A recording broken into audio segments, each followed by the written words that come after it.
Hi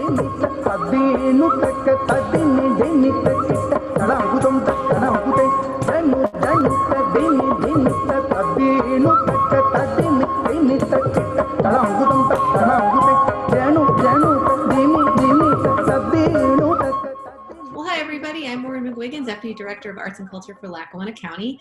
Happy to be here for another Lackawanna Arts and Culture Live, the show that brings artists and other cultural experts right into your living room. So tonight we have an interesting show. It's the first time we're going to feature dance, so I'm excited about that. So we're going to open with Conor McGuigan, who, as many of you know, is my little brother. He's going to do some performance art for us with a show of skits called Hooray the Show. And then that's going to be followed by Alexis McGoldrick, who is going to be doing a presentation on the history of Ireland and how it relates to Irish step dancing. She's a competitive Irish step dancer. And then we're going to close with Sujata Nair-Mulloth, who is going to teach us and show us some Indian classical dance performance. She's received a number of grants from us to educate and bring this type of beautiful dance to the community. So I'm really looking forward to it. So let's bring on our first guest, Conor McGuigan. Hi, Conor.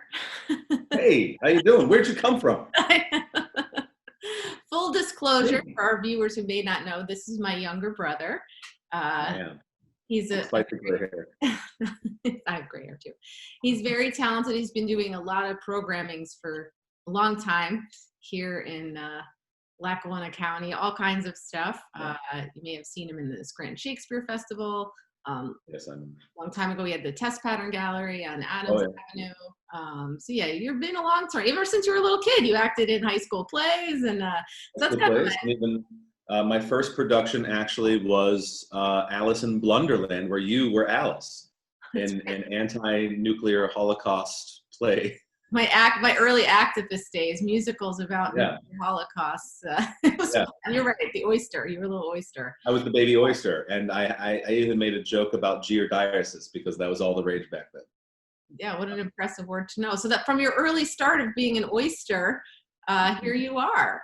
So here I am. Yeah. I'm glad you could join us on the show because you have so many different styles of art. I mean, you're even a visual artist too, which a lot of people may not realize. You do a lot of great drawings. Yes. I dabble. You're also the vision behind Scran Man, which has become, I'm going to say, a worldwide phenomenon. Anybody that has yes, they've watched it in Ireland.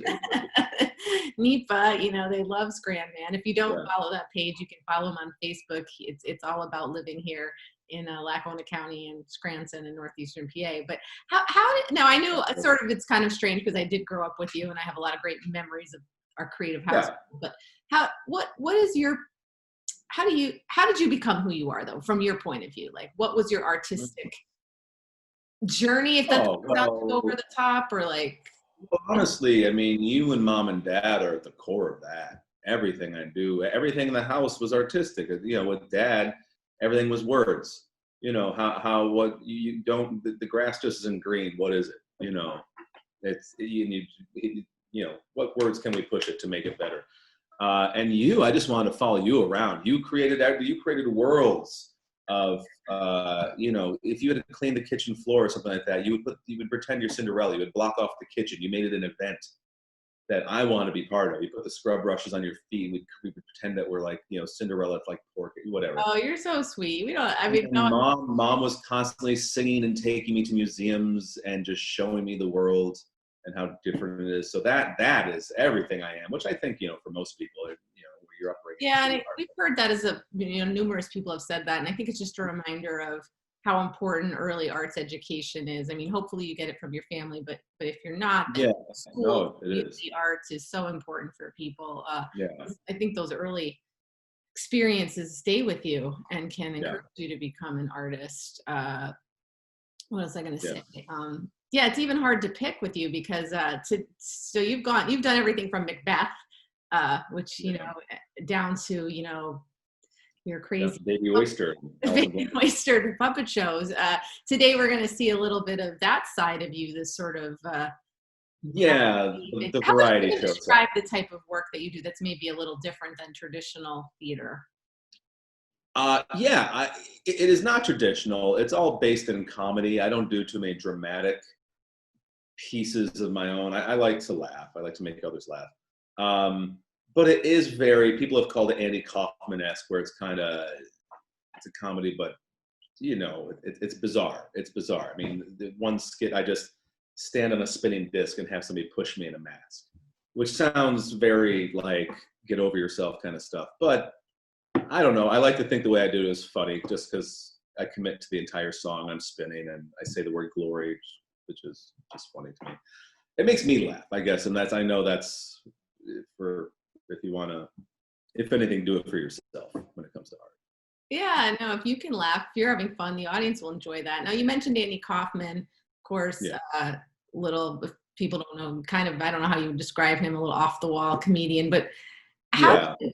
how do you, one thing that because you're always posting interesting things too on Facebook or listening to crazy music on Spotify. How does a piece come to you? Like, are you inspired by different things you see in your day or other people's work? Or, like, Honestly, yeah, sometimes I see other people's work. Like there's I don't know. There's a British show called Look Around You of famous comedians that spoofed like 70s educational programming, and I saw that, just like, it made me mad. I wish I did that. Things like that. But a lot of times I'm just listening to music. A lot of I've come to realize a lot of my stuff is based in choreography. I've always liked dancing. And so I will just be driving, and in my head, I'll picture an entire scene based on a song that I'm hearing. And maybe I won't use that song, but it creates something in my head. I'll just drive and I zone out, which maybe I shouldn't be driving while I do that. But yeah, a lot of it is just music based. I just think that, or a lot of it is based around one thing that I find. I don't know. I'll find a weird object and be like, ooh, I could do something with this. So it's always just kind of based on a song or an object.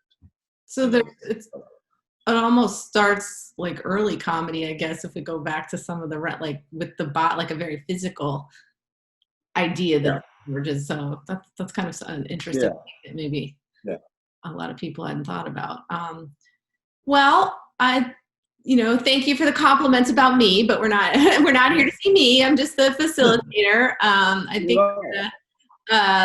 So yeah, I don't want to take all the spotlight. So we're here to see. I cannot wait to see this. Does it have a name? What are you calling it? The show? Hooray, the show. And luckily, I was able to film it in the basement of Test Pattern, which was neat. Michael Lloyd and Marina helped me out, and Lloyd filmed it. But it was funny because one or two of the skits are ones that I did in Scrantonia back in 2005. I'm like, wait a minute, I did it right over there, like for the first time. It's funny, I was back in the space where I did it, which is great. Piece that you worked on for this show, and can't wait to see it. And what's next? Like, we can also see you in the Shakespeare. We don't have. Yeah, the Shakespeare Festival this year is all recorded like radio plays. So I don't know when they're coming out because we're still recording them. But yeah, it's going to be our audience posted. But yeah. Yeah. But I'm in Henry IV, Merry Wives, and Salome. Any other long-term projects you're thinking about before I jump off here that people should look for? Or? Not right now. Honestly, Lloyd and I were talking about starting like every 2 weeks doing a half-hour show of some kind. Oh, cool. We got excited by putting this together. So it would be great creating music for it and everything. Whatever it is, hooray the show. This could be the birth of something really big. No, yeah. When Broadway reopens up, it'll be on Broadway. Yeah. All right. Well, I love you, little brother, and I'm looking forward to see Hooray the show. Hooray the show. Yeah.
Welcome to the show.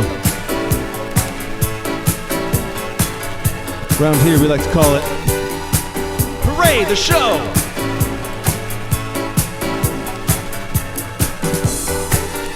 I always like to stretch out before my show.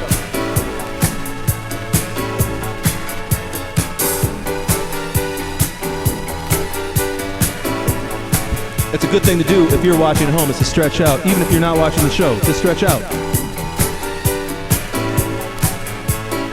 We're going to do a lot of things today. We're going to learn a lot. We have many special guests.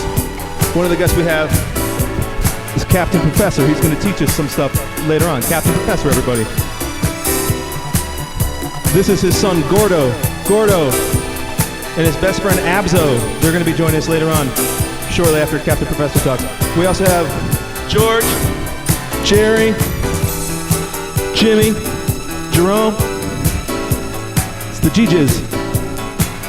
We have a bass over here, but we're not going to be playing it today. There's not going to be a bass used, because this is Hooray the Show, not the bass show.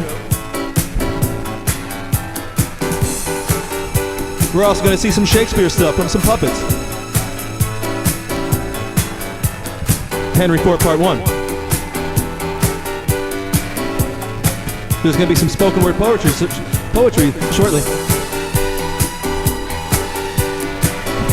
Hooray the Show.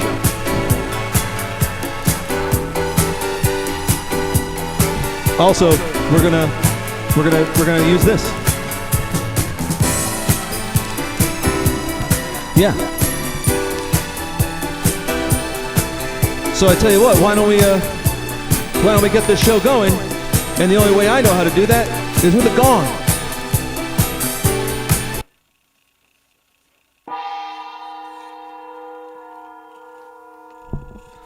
Now it's a show.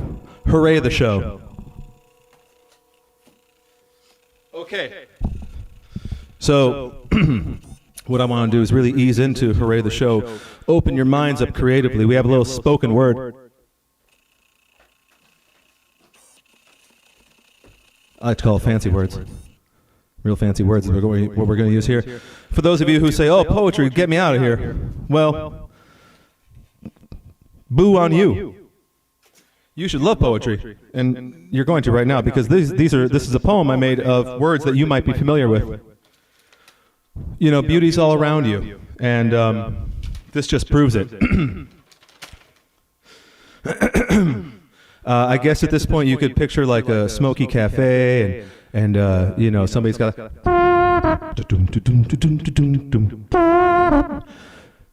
jazz. All right, so this is a poem. And it's very moving. I'm a lucky girl. Hooray, oh boy. Look at my diamond, it came from Fanskoy. My boyfriend bought it, saved lots of money too. Fanskoy's the diamond king, yes, he's the one. For you. Top dog. Top diggity dog. Top diggity dog. Top dog. Lunchtime. Dinner time. Always a great time. Come to the grotto. It's Santa. No, it's Elliot Katuna. Ho, ho, ho. Gene King. And you'll have a Jim dandy time. Claim, freight. Sandone, the car care comfort zone. Boston.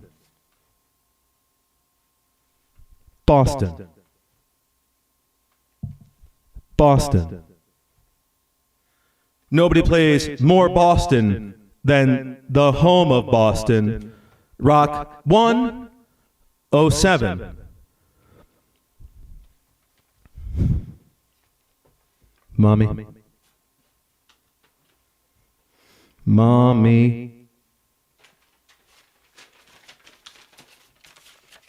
I'm getting a mysterious mask for this one. I'm getting a mysterious mask. Very important part of the poem. Mommy, Mommy, when I grow up, can I have a Janetti wedding? Yes. Holiday, holiday, holiday with Travel World. Kingston Corners near Burger King. Kingston Corners near Burger King. Kingston Corners near Burger King. That's on Monday Street. Monday Street. Monday Street.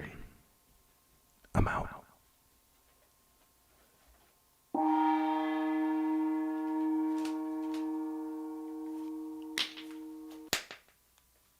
And we're back, thanks to our sponsors. We hope you enjoyed the poetry. I hope you enjoyed the poetry. But coming up next, we have something that I like to call, hold on.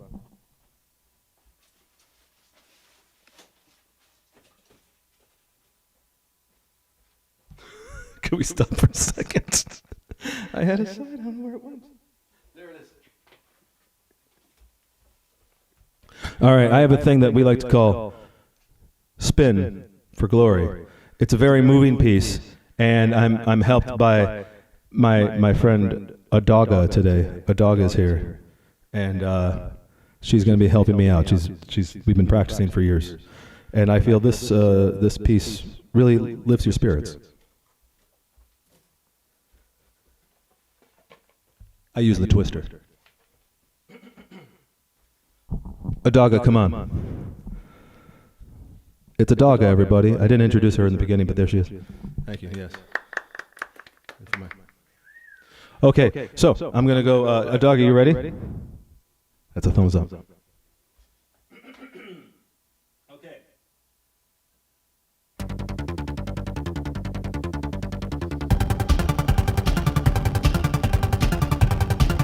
You have to look glorious to be glorious.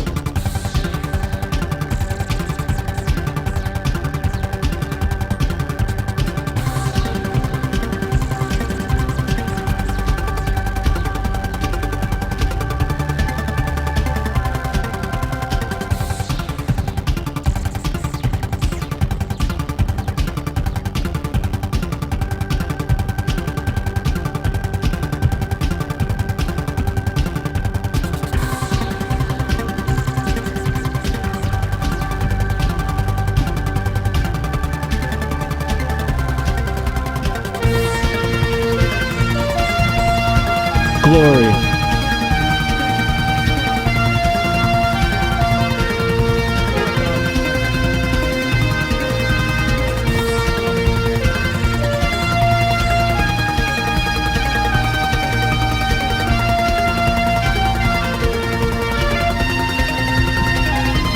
Glory.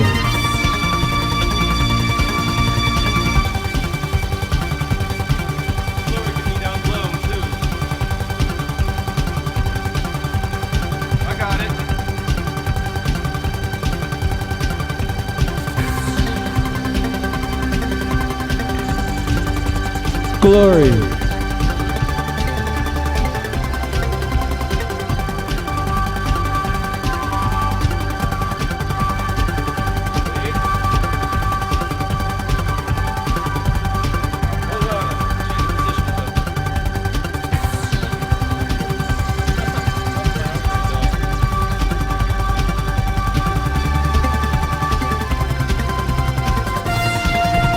Glory! Glory!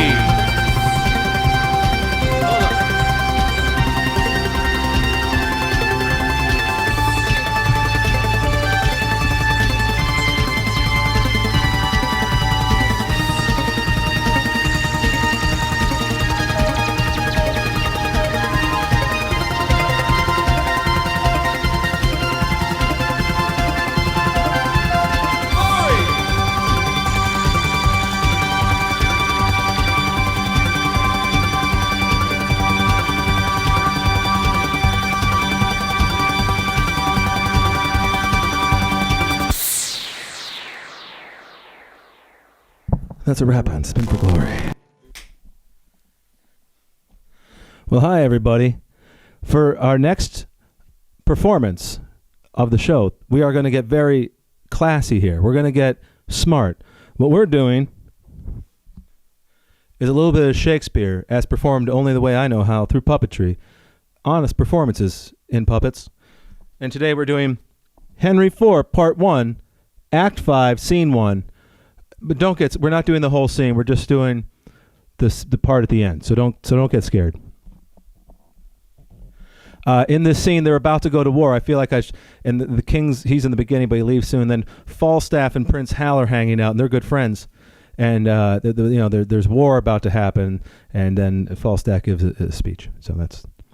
Oh, and just so if you see me in the background, just so you don't see me. Okay. Henry IV, Part 1.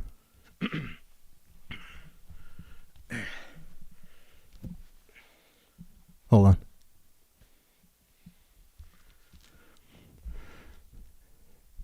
Hence, therefore, every leader to his charge, for on their answer will we set out on them. And God befriend, and God befriend us, as our cause is just. And then the king leaves. Where'd my other, okay. I lost Prince Hal. Hold on. This is Falstaff.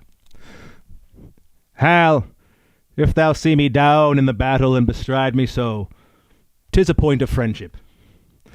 Nothing but a colossus can do thee that friendship. Say thy prayers and farewell.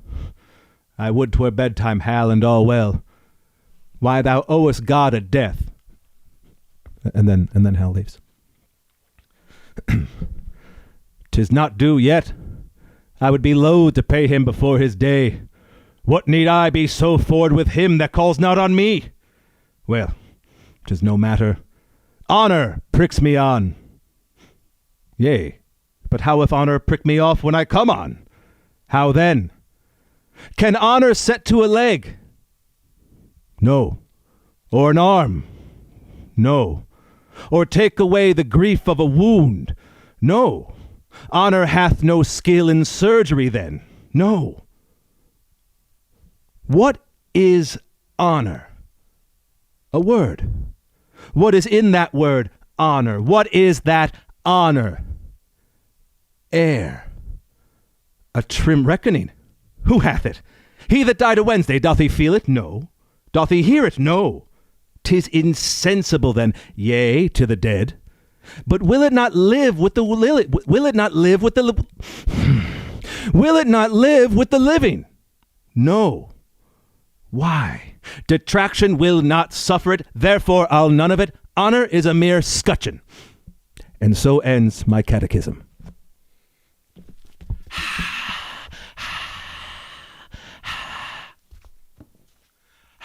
Prince Hal. Hey everybody, we're back at Hooray the Show that makes you say hooray. And we're very happy that you're all still here with us. And we hope everybody is having a great day. But you just saw some amazing Shakespearean drama from our good friends Falstaff and Prince Hal. But now we're going to learn some things with our good friend, Captain Professor. I don't have a sign for Captain Professor, so we'll just hold up Spin for Glory again. There it is. So just imagine that says Captain Professor. And spell that any way you want in your head. If you want to put a couple K's in there to make it wacky, like a daycare, you know, whatever you want to do. Anyway, so let's go over and talk to Captain Professor now.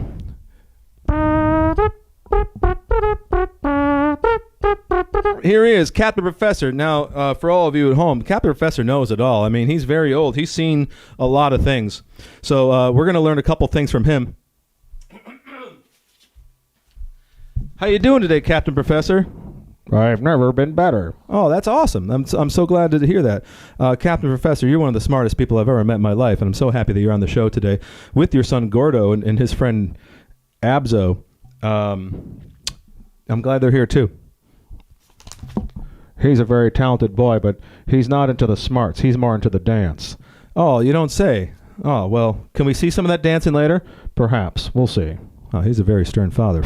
All right. Well, why don't you teach us some things, Captain Professor? Like, what are some random things we should know that the normal people might not know? Canberra is the capital of Australia. Wow, Canberra is the capital. I thought it was Sydney. That's a big city. Nope, it is Canberra. Well, I guess that makes sense because I bet you people in Sydney and Canberra don't know that Harrisburg's the capital of Pennsylvania. Probably not. Yeah, I'm with you on that. Okay, well, what's something else? The founder of Atari was also the founder of Chuck E. Cheese. His name was Nolan Bushnell. Wow, he founded Chuck E. Cheese and Atari. That guy seems like he's ready for fun no matter where he goes. Oh, I forgot one thing, Professor. What's that? I forgot that when you're learning knowledge, you need to dress appropriately.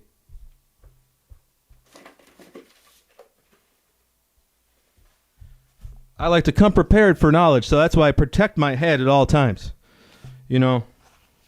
Oh, and this is a very small windbreaker I'm going to put on my body. We're going to see how this goes. Yep.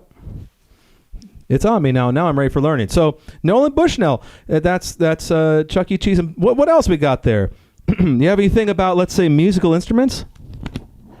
The saxophone was named after a Belgian man named Adolphe Sax, who was trying to improve the clarinet. But you can improve the clarinet. Well, that's a matter of opinion, but Adolphe Sax, I mean, boy, we should all be so lucky to have an instrument named after. I mean, nobody wants to play a Gordo phone. No offense, Gordo. It's okay. That's all right. What else do we have here? Potatoes come from Peru. Potatoes come from Peru. Oh, man, because the Irish love potatoes. I'm Irish. I can say that. And, nope, they're from Peru. They have many, many kinds, thousands of kinds of potatoes. Huh. The only kind of potato I know is one that's eaten, because I'm always eating potatoes. What else we have? Oh, the city with the most bridges in the world is Pittsburgh, Pennsylvania. Pittsburgh, Pennsylvania? Holy cannoli! I've been there, and I did count a good many number of bridges, but how many are there? 446, thereabouts. 446. I can't even count that high. Can you? You can. You're Captain Professor. Okay. How about one last fact, Captain Professor? Okay. For those of you who like to imbibe in spirits out there, speaking of spirits, I'm a skeleton. Woo! No, I'm just kidding. Cocktail spirits. The oldest...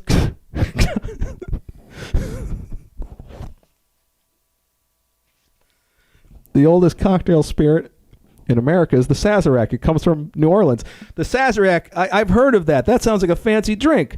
And that's the oldest cocktail in America? Yep, they made it down New Orleans. Somebody did. I don't know who. Well, I guess you don't know everything.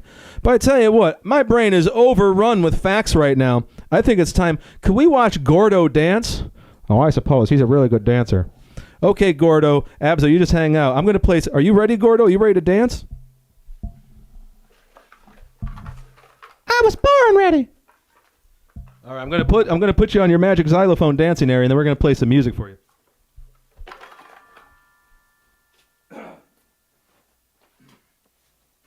Okay, I know I have your favorite song lined up for you, buddy. Mm-hmm. Okay.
That was incredible. Thank you, Captain Professor, and thank you, Gordo, for everything you've shown us today. We're very lucky today to have a very special guest who many of you may know. It's Scran Man, and he's going to do a little review of us today of a very special prize that we found. It's All About Scranton board game that you can play with your family. So I'm going to hand it off to, thank you, Scran Man. Oh my God! Thank you. I'm so happy to be on Hooray the Show. Because every time I come on, I'm like, hooray! It makes me say hooray. So anyway, this is amazing. I mean, look at this thing. Joni got this at like a flea market or, one of them collectible stores or something. But anyway, it's amazing. I mean, this is going back a bit. This is probably like McNulty Wenzel times or something, back in them days, back when you could still buy lawn darts. So if you look at the top here, it says, "You've got a friend." I think they missed the mark. You've got a friend in Scranton, Pennsylvania. Now, for those of you who don't know, that's going back to all them license plates back when they were beautiful. Don't you miss the old license plates? You've got a friend in Pennsylvania. Then Tom Ridge is like, no, I want the website on the. Who cares about a website on a license plate? You've got. It's nice to know you've got a friend. We all want a friend. Anyway, look at this. Look at all these buildings on the front. They're all still there. So Scram, we're doing pretty good. We didn't tear down the Masonic Temple, even though times were tough, and sell it for scrap. And the iron furnaces are still there. They got that big bonfire down there. That's nice. And All About Scranton. Look, the choo-choo. What's going back in WNEP. It's going to annoy Joe Snedeker or something like that. And everybody's going to go nuts about it. An exciting game for all ages about our town. Not to play our town, about our town, Scranton. And it's a limited edition. Oh, Joni. Oh, my God. We might actually have to put this on the eBays. $100 in free coupons enclosed. Oh my God, I can't wait to see what I'm going to be saving money on. Let's open this baby up. Oh my God, it's got a map. It's got a map. Look at this. This is amazing. Okay. I'm getting too excited here. Okay. It's like kind of like a map of downtown Scranton. Kinda. This is the most confusing board I've ever seen in my life. No wonder this didn't take off. But look, you got all these old... Oh, there's Adams Avenue. Where's the bog? Oh, there's the courthouse. Is this upside down or right side up? No, it's all about Scranton there, but the courthouse is upside down. Yeah, I don't want to... Oh, look, Mart's. Mart's is still in business. They're still robbing you. $100 to go to New York. Motor lodges. Look at all these old... Oh, the Wendy's. That's still there. The courthouse. Oh, the Globe store. That's still on the board. Well, rest in peace, We can always reminisce looking at this now. We can say, I'm shopping around the globe. What else we got on here? These are tiny little... Mart's is on two. I guess if it's pay to play on this thing, because I bet every business... I don't see Pete Bordy's on here. Pete Bordy didn't shell out to be on the board game. Let's see. Or the wine cellar. Oh, Hawk Oil Company. Boy, we all remember going to Hawk Oil Company. Oh, we don't. I'm sure they were in fine business. Oh, Bernie Ave, going back in Manuka there. And there's, WARM. There's Cherry Street. There's the Lackawanna River. Oh, Price Chopper. Oh, Preference Pizza. Now we're talking about businesses that I, as a guy playing this thing, want to go visit now. Well, let's see what else we got in here. Oh, my God. It's the Monopoly money, but it's Scranton money. It's worth even less. Oh, look, shifts. There it is. Shifts. Can I go cash this in still? Are these the coupons they're talking about? Oh, look, there's your tokens are just more advertisements for the businesses. And we get WARM really put in the money. Look at that. Motor lodges, Duke's Corner Cocktail Lounge. Oh my God. I was never there, but I'm glad it's on here. A friendly place. Visit us for a pleasant afternoon or evening. You don't see that. What business these days is asking you to come visit for a pleasant afternoon? When's the last time you had a pleasant afternoon? Well, Dukes, I don't know where you are now. Well, it says, you were in Pittston. Well, I'm not going down there. I don't cross county lines. We all know that. Oh, there's Preference. Look at the little tomato guy. He's saying the crust makes the difference. Now listen, I love Prefer's pizza, but I gotta be honest. I'm not remembering the crust on Prefer's pizza. You eat Prefer's cold out of the fridge when you had a couple too many the night before, hanging out with your buddies. Prefer's is the hangover helper. It's not. We don't eat it and go. Listen to that crust, crunch, num num num num. WBQW, the sound of the valley. Now that doesn't. That's garbage. I don't know what that is. And Mart's. This is amazing. I'm getting weepy. Just look at. Oh, Prefer's is on the money too. This is. I tell you what. I'm gonna have to go. I'm gonna have to go through this. Me and Joni are gonna have to play it. Oh, Stereo 104, Sequel Road, Scranton. Do you remember that? Oh, there's the Shifts has its own little thing. I want to get a pin made out of that. I tell you what, I'm getting weepy over this though. This is too much. We got to come back to this. The Anthracite Museum. I'm going to go up there right now. This is exciting. Okay, I'm going to hand it back to Hooray the Show because this is too much. Thank you. Can I hit the gong? Yeah, go ahead. Hit the gong. I'm going to hit the gong.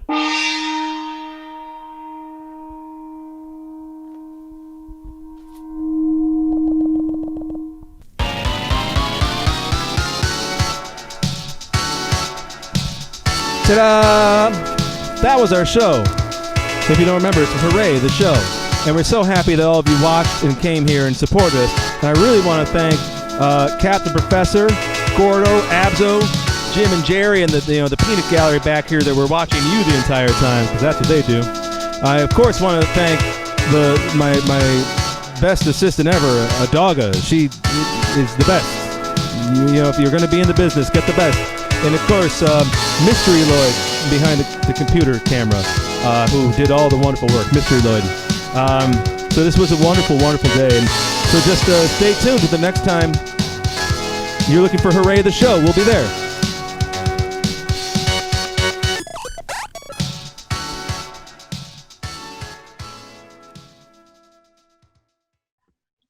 Well, welcome, Alexis. I'm excited to have you on our program today. You're actually our first dance presentation, which I think is really exciting because dance is such a wonderful art form and it's found in all cultures over the world. And of course, today we're going to be talking specifically about Irish step dancing, which is exciting. I did that briefly as a child, so it's a great form of exercise too. It's very athletic. So tell us how you started this career in Irish step dancing. So I at first started out with ballet and tap, and then after seeing some river dance performances, I decided to try out Irish dancing. And I was at about the age of 3 or 4, and I've just stuck with it and have done it ever since. That's just been my go-to sport. So now I still dance competitively, even though I'm in graduate school, and I compete all around the northeast part of the country, so anywhere from Massachusetts down to Virginia. Usually I just make it into a weekend trip and go to a feis or feisiana, which is Gaelic for competition. And what kind of drew you to, what do you love about this style of dance? Because I know you've done several style of dance. It is a good form of exercise, I will say that. But I really enjoy the hard shoe portion and just how you're able to make your own rhythm with the sound and just the beats that the bottom of the shoes make. And then there's also a more, a more laid back form of Irish dancing that's more like a ballet, and that's soft shoe. So you kind of get a 2-in-1 sort of deal with a more rhythmic, harder part of dancing, and then a more light shoe that is quiet on the feet. That's nice. That gives us a good perspective. And how much time do you spend practicing for the feis normally? I typically have dance once a week. I have practiced for about 2 hours at a time. Recently, our classes have moved over to Zoom with this technology and platform that we're able to use. But basically, I have class every week, and when I feel comfortable, I'll enter into a feis, but it's basically just a cycle throughout the year. No specific training other than that, just practicing outside of class and then attending the daily classes through my school.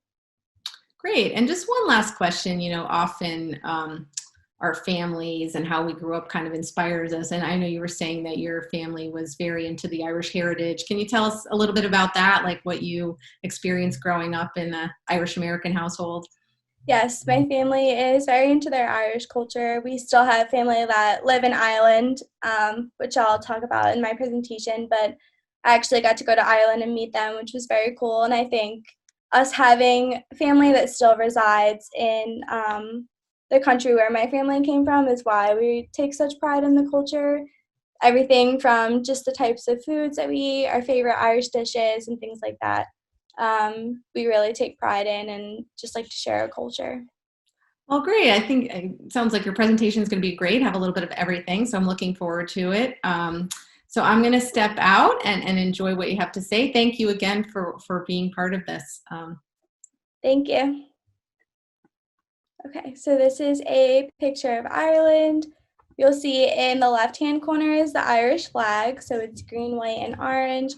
And then just a little meme at the bottom, top of the morning to you, is a common phrase that they'll say in Ireland. This is my family's crest for my last name, which is McGoldrick. Family crests are a very common way to display your family name and culture. Each one is typically different with different symbols that just kind of mean different things, such as loyalty, or other things that may be pertinent to your family's last name. This is just a little bit about the Irish history, and I'm no whiz on Irish history, so this is just a summary, and I'm sure there is plenty more to learn about Ireland, but the first inhabitants of Ireland were the Celts in about 300 BC, and the language in Ireland is called Gaelic. Their religious foundations are paganism, but now most practice forms of Christianity, including being Catholic or Protestant. And this was aided by the Catholicism from Roman Britain, from Bishop St. Patrick, which I'm sure that we are all familiar with St. Patrick. And the Book of Kells is where this really became a fundamental to their culture and identity. The Book of Kells is the picture that is at the top. This is a gospel that is written in Latin that includes a lot of different images that are drawn from scratch. The Book of Kells is currently located at Trinity College, which is in Dublin, Ireland. From coming to Ireland, it first started with the Vikings, Normans, and then the English. English Protestant rule, what started with the Rebellion War, united three nations to mitigate rebellion, happened about the 1800s. And then this is something that we were more familiar with, but the Great Famine happened from 1845 to 1849, and this is said to be the greatest disaster in Irish history and resulted in millions of deaths and immigration from Ireland. Their home ruling demanded their own parliament, and this was separate parliaments for Northern and Southern Ireland. So to this day, there's still some divide between Northern and Southern Ireland. Northern Ireland was occupied by the British, I believe, so there's still some divide there. You can still see the Great Wall, which I'll have a photo of later in this presentation, but you can see the Great Wall of Ireland that used to separate the North and the South. And this is made into a peace wall nowadays where everyone typically goes and signs their name or messages and just hoping for peace and better days in Ireland. The Easter Rising, which happened during World War I, is the Irish War of Independence, and this is when they tried to break away from the British Empire, which resulted in basically a civil war in Ireland, a free state versus a republic.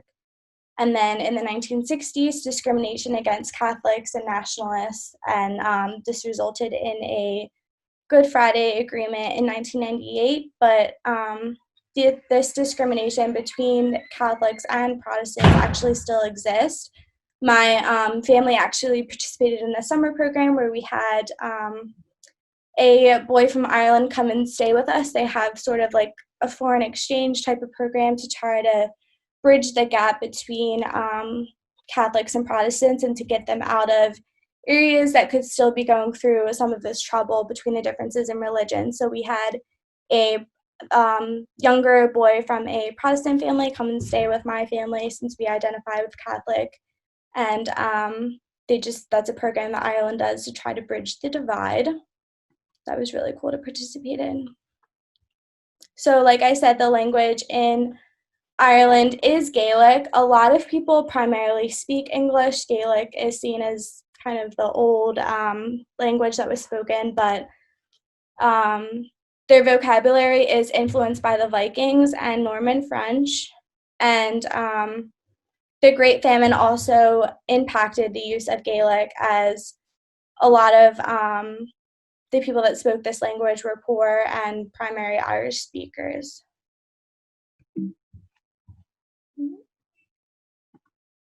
Okay, and then this, I have an example of Gaelic. This will play. So this is actually maybe my 6th or 5th cousin. He's pretty far down in the relative line, but he plays music and writes songs in Gaelic. So when I went to Ireland, I got to meet with this family member. So I'm just going to play this short clip. This is a song in Gaelic that he had wrote. So.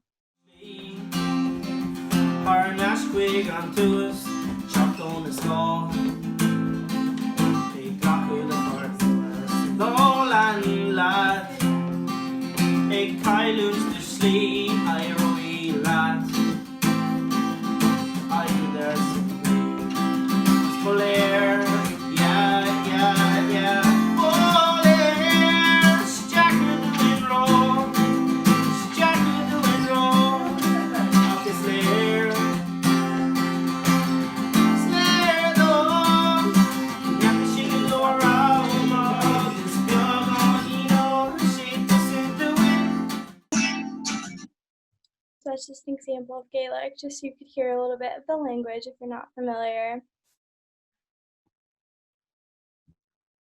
Okay, next I have popular symbols that are found in Ireland. I'm sure we're all familiar with the shamrock, which represents the Holy Trinity of the Father, Son, and the Holy Spirit, which is a sign in the Catholic faith. We have the Clauda ring at the bottom. The heart represents love, the hands represent friendship, and the crown represents loyalty. St. Bridget's cross, this is known to be displayed on February 1st, which protects the house from harm. The Celtic harp is their national emblem, and then the flag, which was established in 1922. The green stands for the Roman Catholics, the white is for harmony and unity, and then the orange is for the Protestants. So this flag was just kind of a symbol to join both of those different types of religions I was talking about before, since there was a divide between the two. And then the Blarney Stone, which is at the top in the middle, according to this legend, whoever kisses the Blarney Stone is gifted with eloquence and persuasiveness. So I do have a photo of the actual Blarney Stone as well later in the presentation, but these are just some of the common symbols that you'll find throughout Ireland.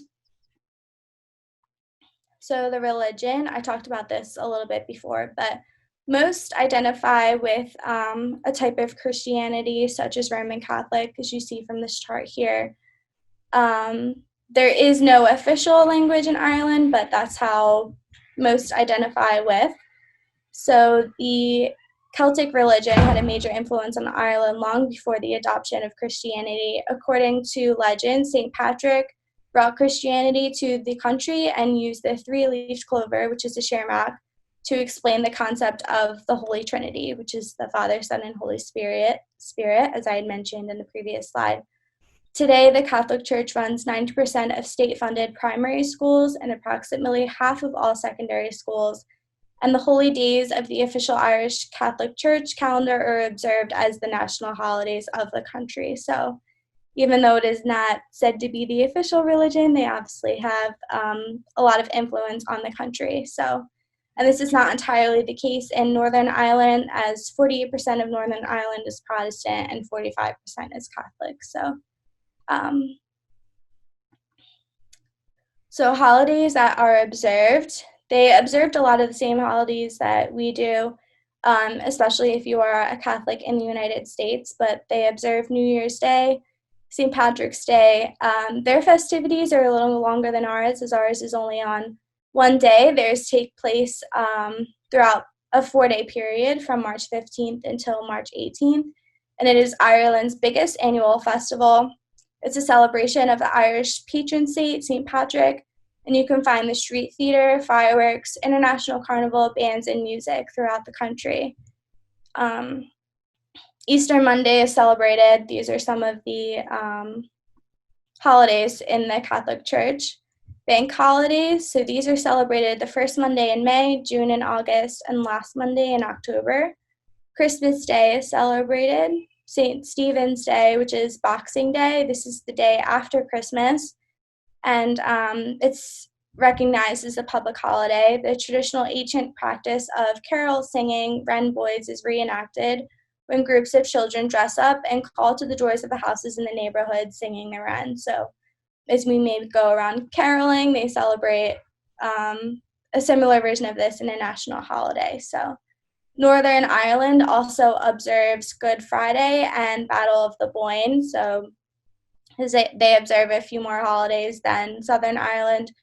On July 12th each year, the Battle of the Boyne is commemorated by orange men walking through the streets of Northern Ireland. And this battle marked a turning point in Protestant history in the country. So as I said before, in Northern Ireland, it's more Protestant than Catholic. So this is a holiday that is unique to that religion. So food and drink, my favorite part.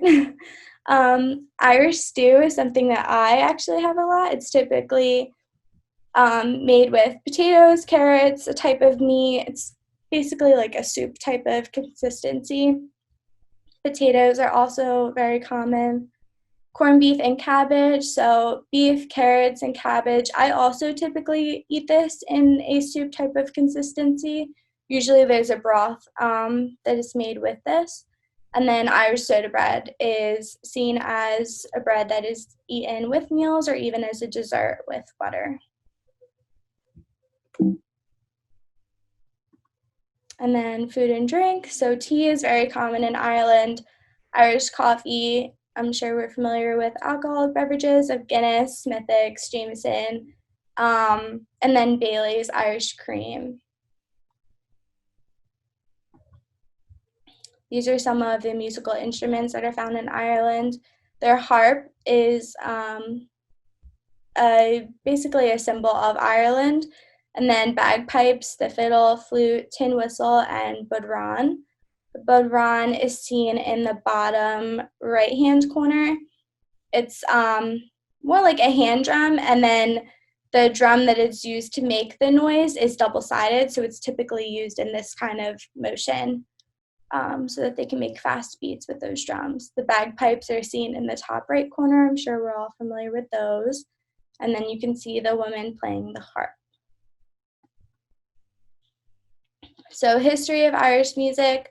Irish music began as an oral tradition passed on through generations by listening and learning by ear.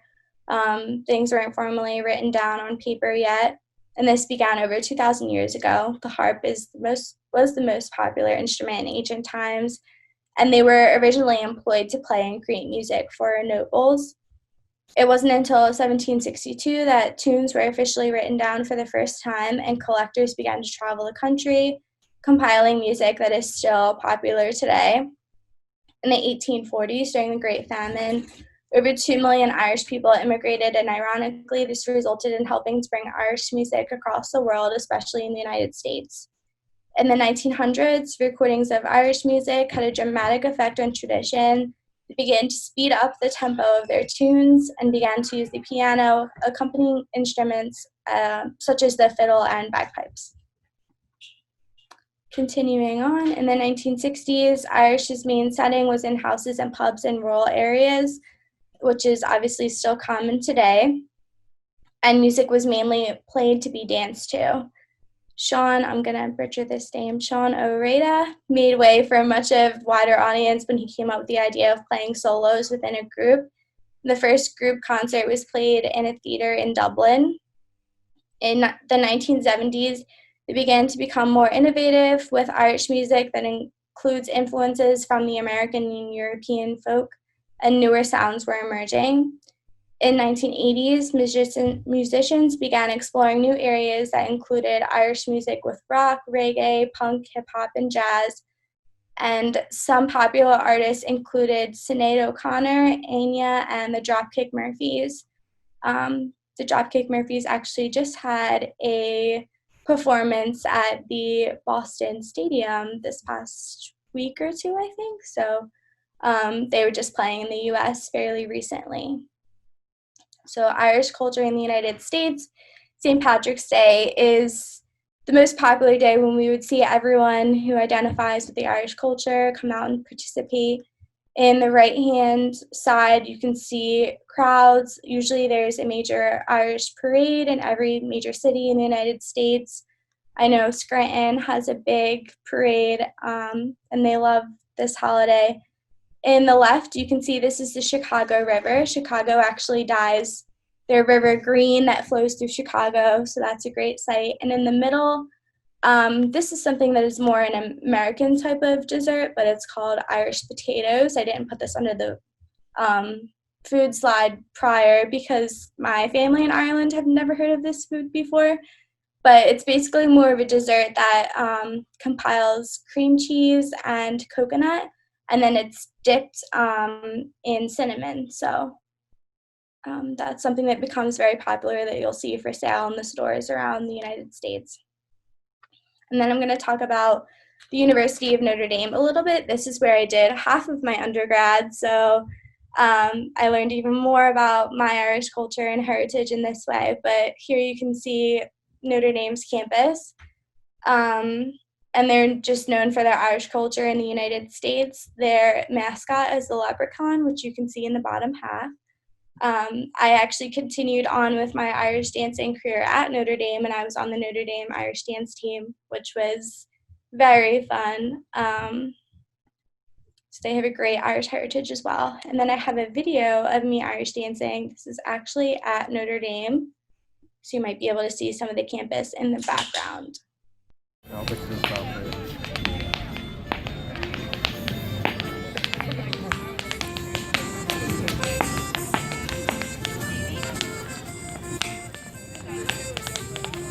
Go Lexi!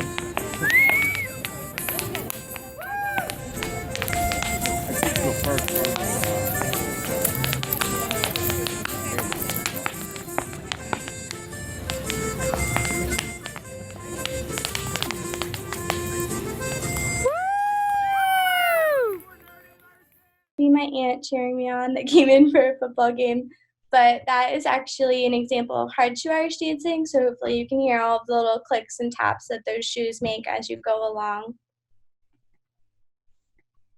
And then next I have a little history about Irish culture. So everyone always asks me, why do you not use your hands? Why are they kept down by your side?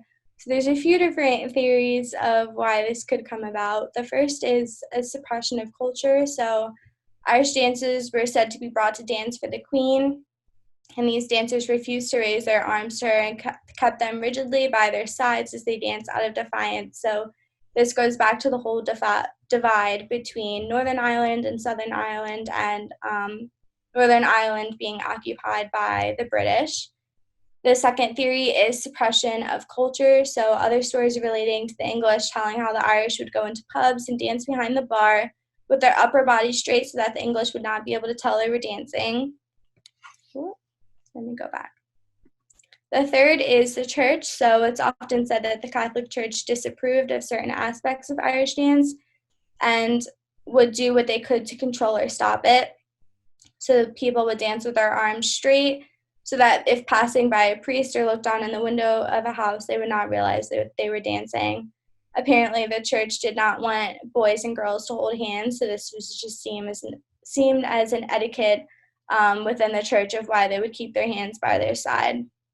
The fourth is etiquette-based and said to be the most believable theory, which is supported by many historians of Irish dance, is that dance masters in the 18th century were responsible, so they liked etiquette, disapproved of unruly arm movements, and therefore made their students dance with their arms in a fixed position holding a stone on the hand to keep them in a fist. So arms are kept not only by your side, but in a fist-like posture.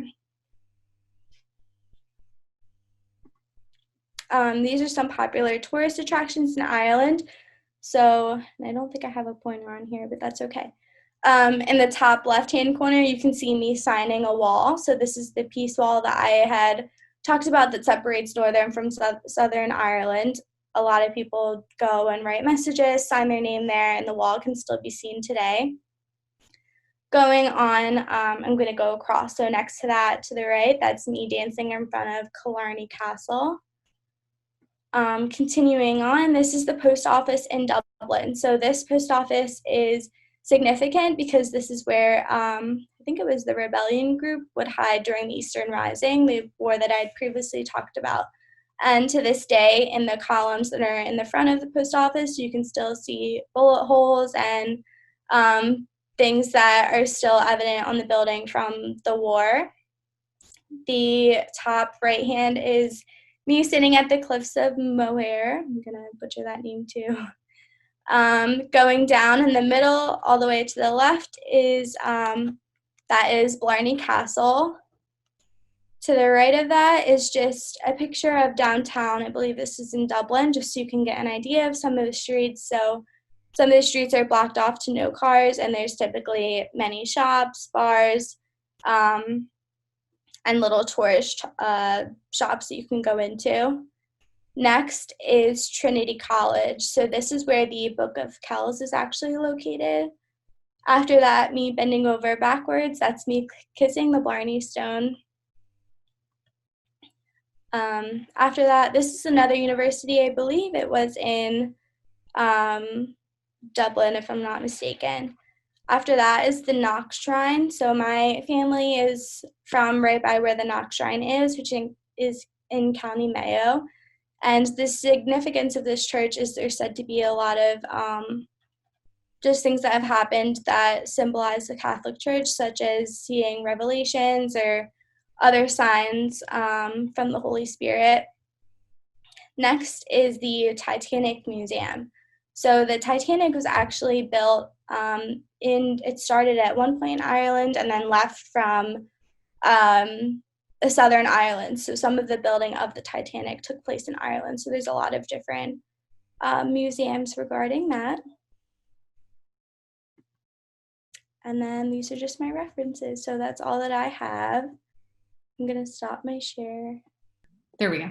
I like how you brought in, it was great. We got a little bit of the best of both worlds because you really gave us an in-depth history of Ireland, because many people, I think, see the step dancers at the parade or on television, but we don't get a chance to see often the in-depth history and how it relates to dance, because art is always an expression usually of the culture it's in. So I think that was great to sort of hear an in-depth story about that and history, and then your personal story of your dance journey, we'll say. So Yes. Really want to thank you, and good luck in with your dancing and your schooling. I know a few things have gotten canceled now because of the pandemic, but hopefully, Yeah, unfortunately, all of our feshes or competitions are on hold at the moment, so we're hoping that things clear up so we can get back to dancing. So. Well, keep in touch with us, and hopefully someday we'll be able to see you dance in the real world. At the county, we often do programs. Right now we're doing all online, but maybe in the future we can connect, and look forward to maybe seeing you out in person. So thank you again, Alexis. We enjoyed having you, and for that great presentation on Irish history and dance. Thank you so much for having me. Hi, Sujata. It's so nice to see you. I know it's through the screen, but I always like talking to you and learning about what you do. So welcome to Lackawanna County Arts and Culture Live. So I'm really excited. You've been working with us for a long time. You've received several county grants to showcase Indian classical dance, which maybe a lot of people in our community don't realize the rich history and the beauty of it. I love seeing your dancers perform. So it'll be nice to hear you talk about the history of it and show some of it. your background is beautiful. I'm looking forward to hearing from you. But just to get you to know you a little better before we go into your presentation, how did you start this journey of learning this type of dance and then teaching it at your school? I was always enthralled, if you will, by the classical dances at a young age. But unfortunately, I was asthmatic as a child, and it was very difficult, to learn and to perform. But fortunately, nature, I guess, helped me, because by the time I was about 12, I was all good, and that was not something that I suffered from anymore, and I could join a dance class. And actually, it was kind of late, because most students start learning at the age of 7 and 8, and I started at 12. But once I took that first step into the dance studio, I didn't look back, and I had my debut at the age of 18, and ever since I have been performing, nationally and internationally, and and through, of course, I'm very old now, but over the years, a lot of things have changed. Life, as you know, is not constant, but the one thing that has stayed constant with me has been the Indian classical dance. Wherever I've traveled, wherever I've lived in different parts of the world, I've always managed to perform, teach, choreograph. So I guess it's one of those things that I've been blessed with, really. Oh, and what speaks to you about this type of dance? Is there anything specific that drew you into it, or? I think it's just the beauty of all dances, including my own. It's just the coming together of sound and beauty and movement and all of that, which are all, if you separate them, they're all very mundane elements, but when they all come together, they create something that is so energetic and so awesome. That's beautifully said. And when did you start? It's Kala School of Indian Dance, correct, is the name of your school? And when did you begin teaching here? I moved to the United States in 1994, and we were planning to stay here for a few years and go back to England, which is where we came from. But then, well, we stayed on for 25 years, and we're absolutely loving it here. And actually, it was in 1995 that I started the school, and it has been growing ever since. Oh, good. Yeah. Well, we're lucky to have you. Again, one of the things I like about this region is we have a rich, diverse culture, and I think we really celebrate that here. And it's nice to see the community is learning more about this. I know last year the Everhart had a beautiful Deepavali celebration, which is the Indian Festival of Lights, and you had a dancer there, and there was information about the culture, and I hope to see more of that. That's just a beautiful festival. So I love that you're so community minded in bringing this dance and history to the community. And one of the things, just one more comment or question before we move on to your presentation. One of the things I always love in the programs that you do for the county is you're kind of a peace builder too. I think you're very interested in talking about other forms of dance. Why is that important to you, or what is your kind of goal with doing that? Well, it's mainly that, art form is universal. I mean, movement and of the human body is universal, no matter which part of the world you come from, what your ethnicity is. There are only a certain number of movements that a dancer or the human body can do. And it doesn't really matter where you're from. So, I mean, there's no real difference between the different art forms from the different cultures. They all meet at some point. And that really speaks, or rather, it lays bare the main principle that we're all the same, and which I think is very important, especially today. And if we can bring that realization through art, through dance, then that would be wonderful. Yeah, the power of art. Now, unfortunately, with COVID, a lot of our grantees are having to shift and maybe even look to next year. But your performance was scheduled for October, so maybe there's a chance we'll see it. And if not, I think eventually we'll get to see it. I encourage our audience to keep looking for that. But can you just tell us a little bit what that performance was going to be? Was there a theme, or what can people expect if they can go in October or after? That program is entitled Unity in Diversity. And like the name suggests, what I'm going to talk about, just like I said before, is the fact that all the different dances are based on movement, and it's the movement of the human body.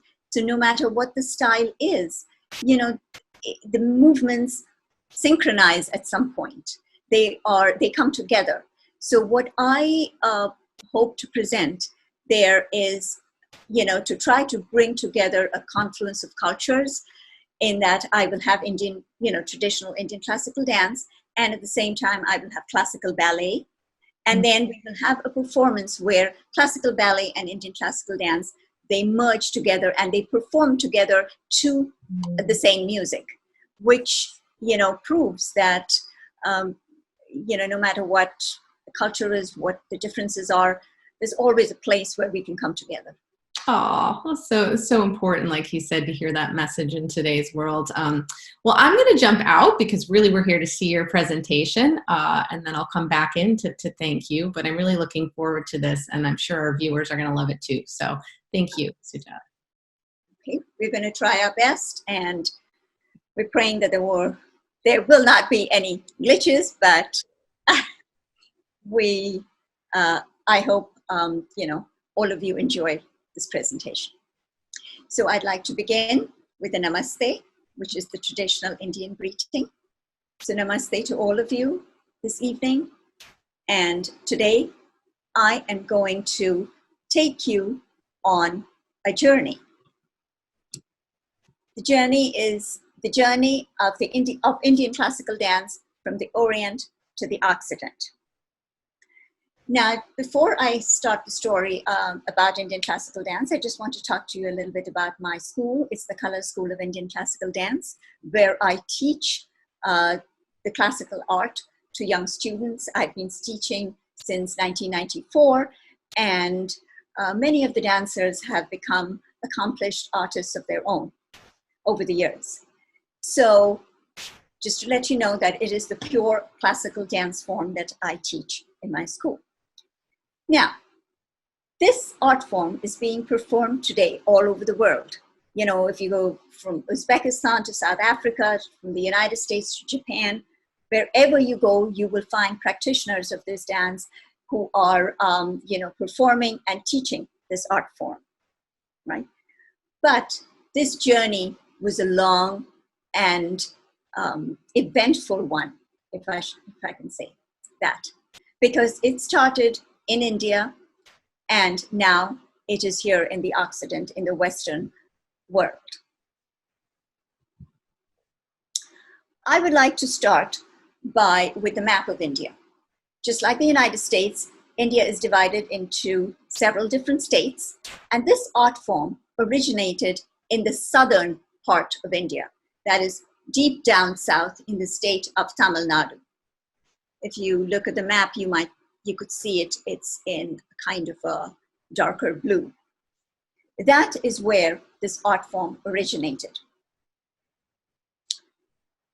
Now, not that India has 6 different types of classical dance. So in all of these different states, also we had different types of classical dances. Now, but however, the most important thing is that many of the structures, many of the styles, the movements, the hand gestures, all of them are very similar among those 6 classical dances. Now, before I begin, I would like to demonstrate what we call the namaskar. Now, the namaskar is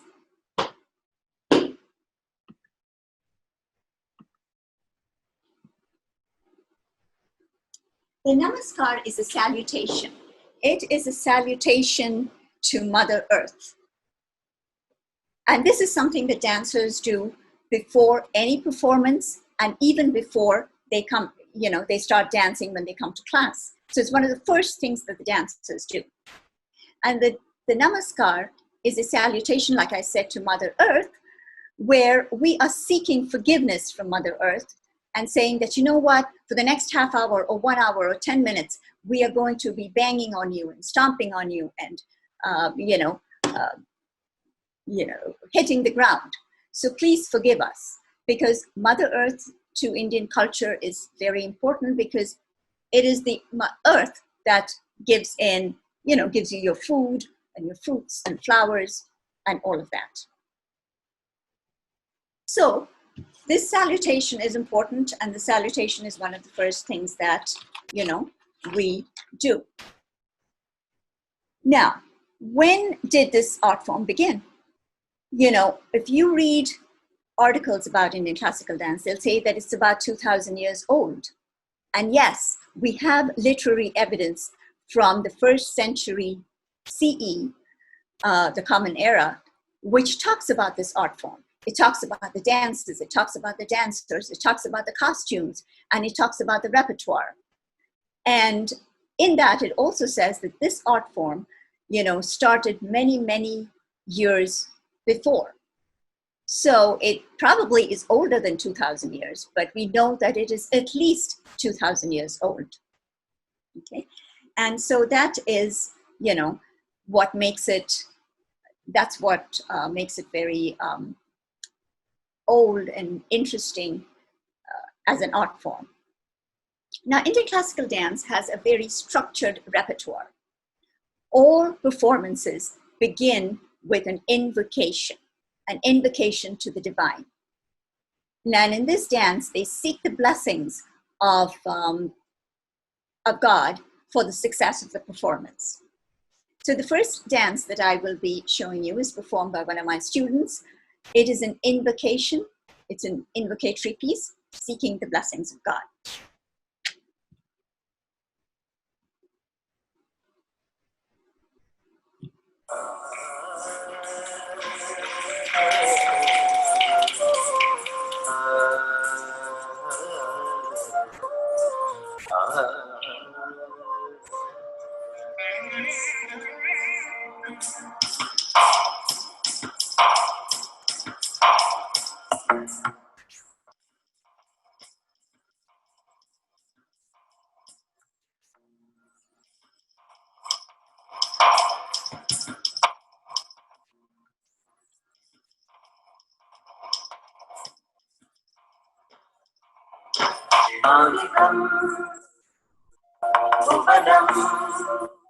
यस्य वाचिकं सर्वमालयं अमृतं भुवनं यस्य वाचिकं सर्वमालयं आहायं चन्द्रतारादि वन्दे कार्तिकं शिवम् आहायं चन्द्रतारादि वन्दे कार्तिकं शिवम् आङ्गिकं भुवनं यस्य वाचिकं सर्वमालयम् आङ्गिकं भुवनं यस्य वाचिकं सर्वमालयम् आहायं चन्द्रतारादितं वन्दे कार्तिकं शिवम् आहायं चन्द्रतारादितं वन्दे कार्तिकं शिवम् कार्तिकं शिवम्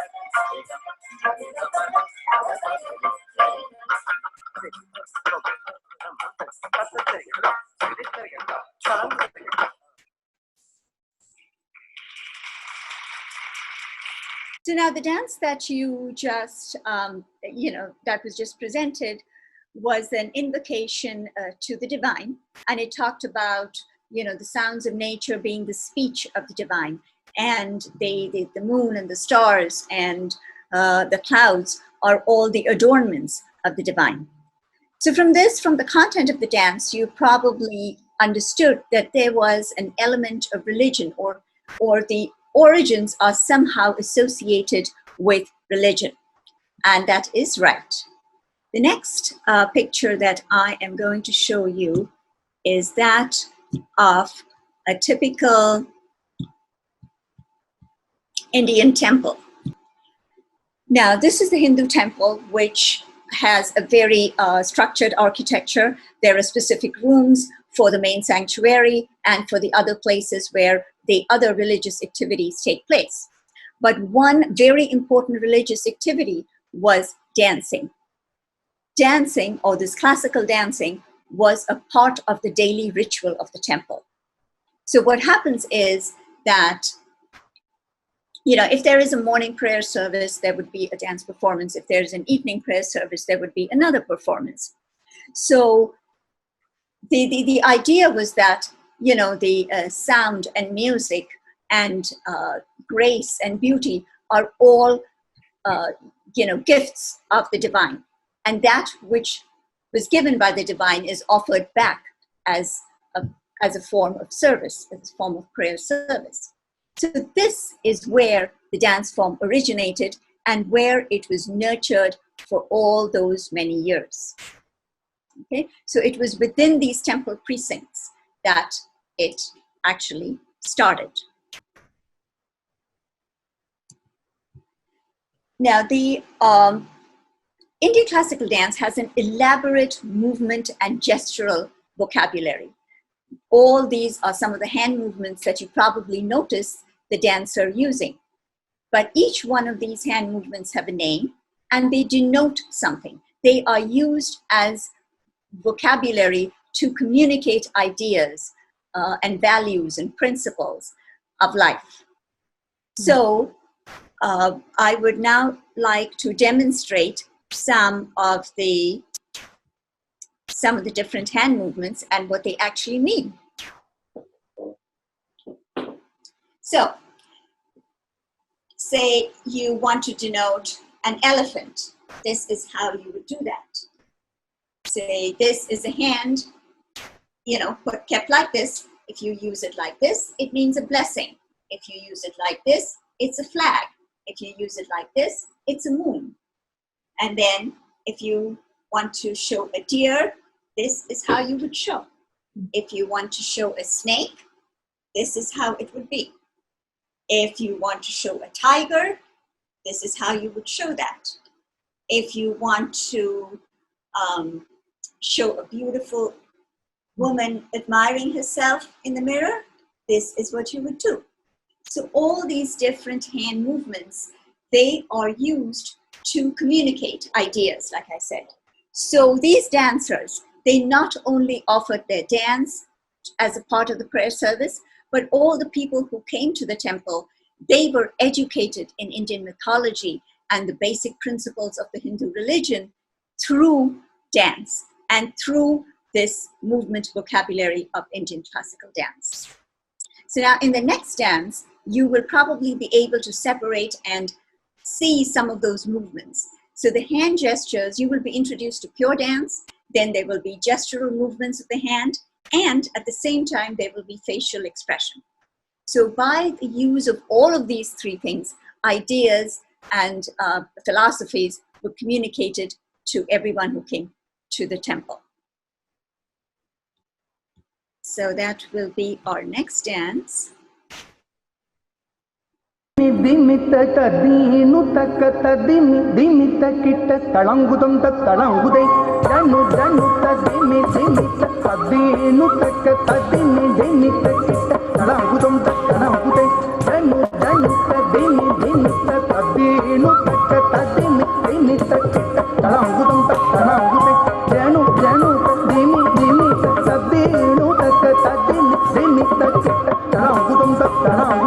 Janu janu ta dimi dimi ta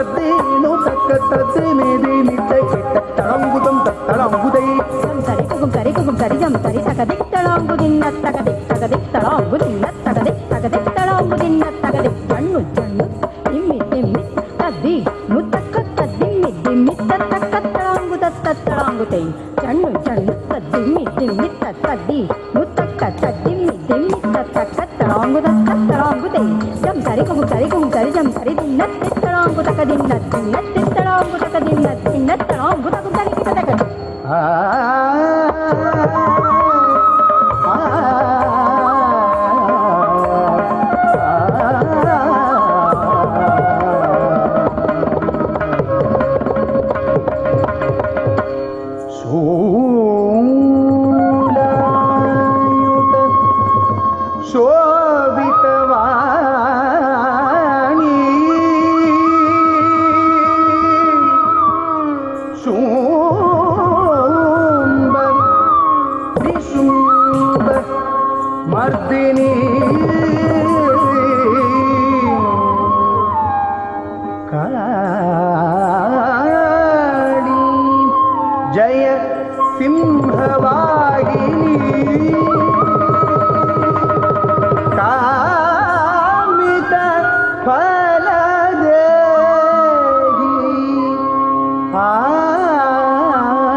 Mahishamardini मधुर भाषिणी अहिनि पवेणी अम्ब त्यागेश मालिनी महिषमर्दिनी मधुर भाषिणी अहिनि पवेणी अम्ब त्यागेश मालिनी महिषमर्दिनी मधुर भाषिणी अहिनि पवेणी अम्ब त्यागेश मालिनी निसरी रे सनी पानी सानी गम गा गम पानी पम गम पानी सा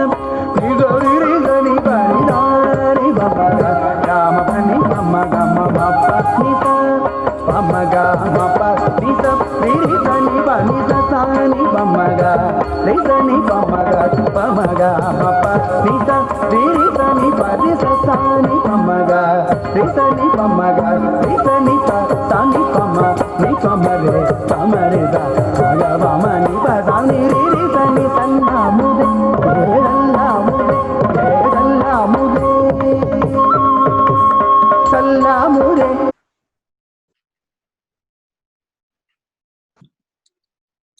So this dance was a little more involved, and you had pure dance movements and you had gestural movements and facial expression. So it was telling a story. Now, earlier, like I said, the dances started in the temples, which meant that only people who were allowed to enter the temples could see this beautiful art form. In one way, it was good, because no matter what happened outside the temple gates, these dances were protected. So, you know, dynasties rose and fell, religions came, different conquerors came, different cultures, came to the area. But these dances were preserved in the precincts of the temple. But the negative part of the thing was that only people who could enter the temple could enjoy the beauty of this dance. Now, all this was changed by the efforts of one lady. And her name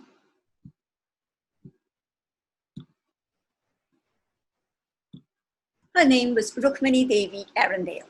She always loved to dance, but because, you know, the dancing was such a closed institution, she was not allowed to learn the dance. Later, she married a Dutch gentleman by the name of George Arundale, and she traveled to Europe with her husband. There, you know, but the love for dancing was still there in her. So there, she met Anna Pavlova, the ballet dancer, and she learned ballet with her and performed with her. And Anna had traveled to India, and so she told Rukmini that, why don't you go back to India and revive these ancient, beautiful dances of your country, which is exactly what she did. She came back to India, and then she brought these temple dancers out of the temple. For the first time in the 1930s, these performances started being performed not within the temple precincts, but in regular everyday auditoriums. Because of this, a lot of people now could not only enjoy the dance, but people of different cultures, ethnicities, and different religions could learn the art form.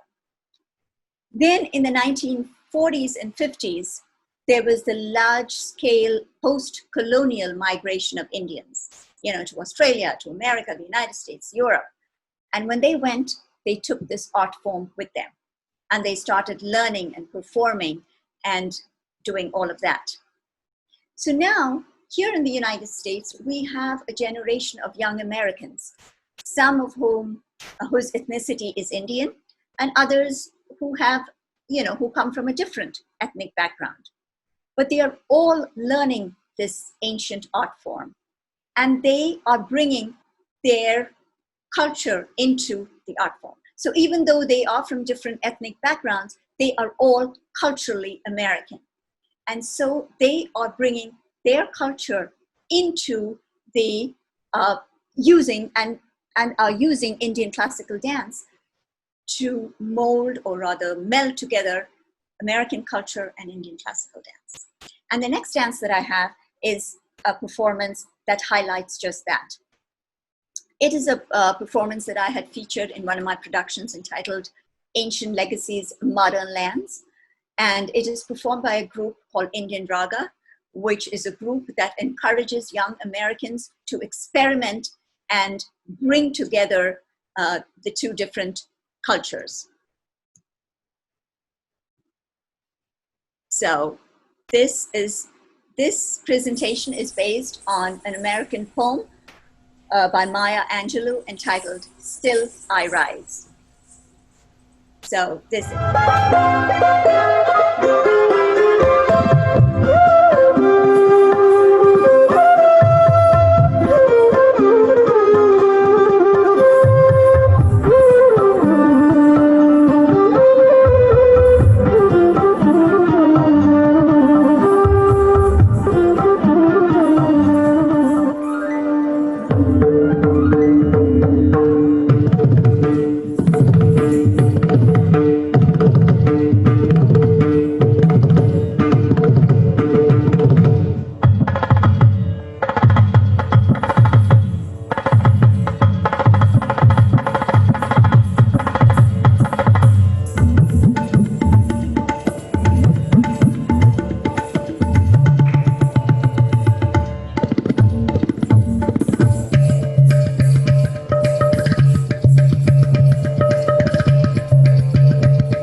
You may write me down in history with your bitter, twisted lies.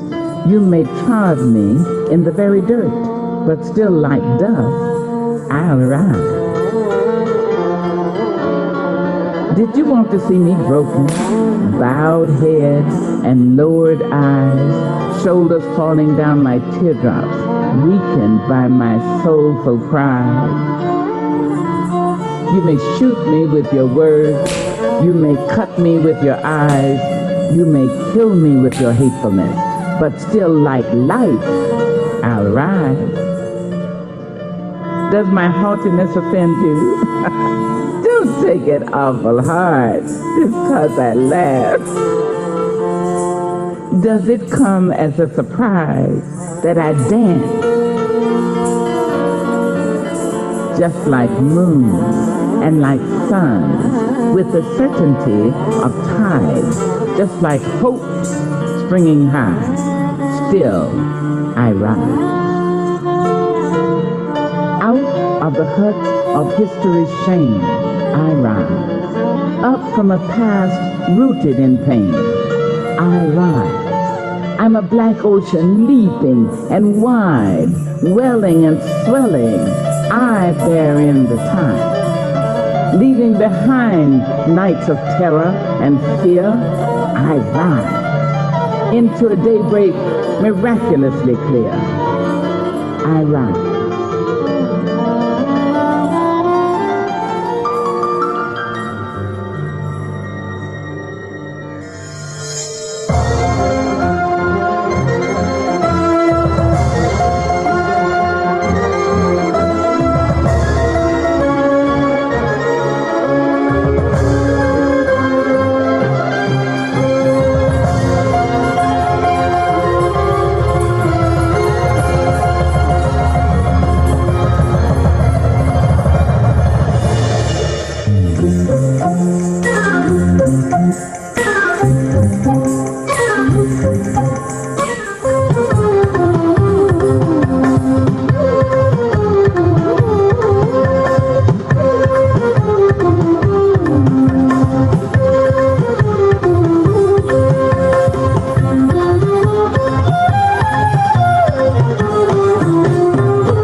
brought together different cultures. You would see a confluence of different cultures, and you would see how beautifully they come together. You know, the language is English, the culture is American, the style is, the dance style is Indian, but they all come together in such a beautiful, beautiful way, which highlights something that is so, so important for all of us to understand these days, that we're all the same, all cultures are the same, all music is the same. And if we bring it all together, what results would be something extraordinary. I hope you enjoyed my short presentation of Indian classical dance and its journey from the Indian heartland to the different corners of the world. And hopefully I will be able to bring you more performances for you to enjoy. So that's all for this evening. Namaste. What a great program. I really enjoyed, of course, seeing Conor's very funny and whimsical skits, and then followed by 2 cultural dance presentations, which I think showed us how dance is kind of a universal language, but also can express the unique individual cultures and histories around the world. So we hope you can join us next week for another Arts and Culture Live. In the meantime, stay safe and healthy. Danu danu ta dini dini ta dinu ta ka ta dini dini ta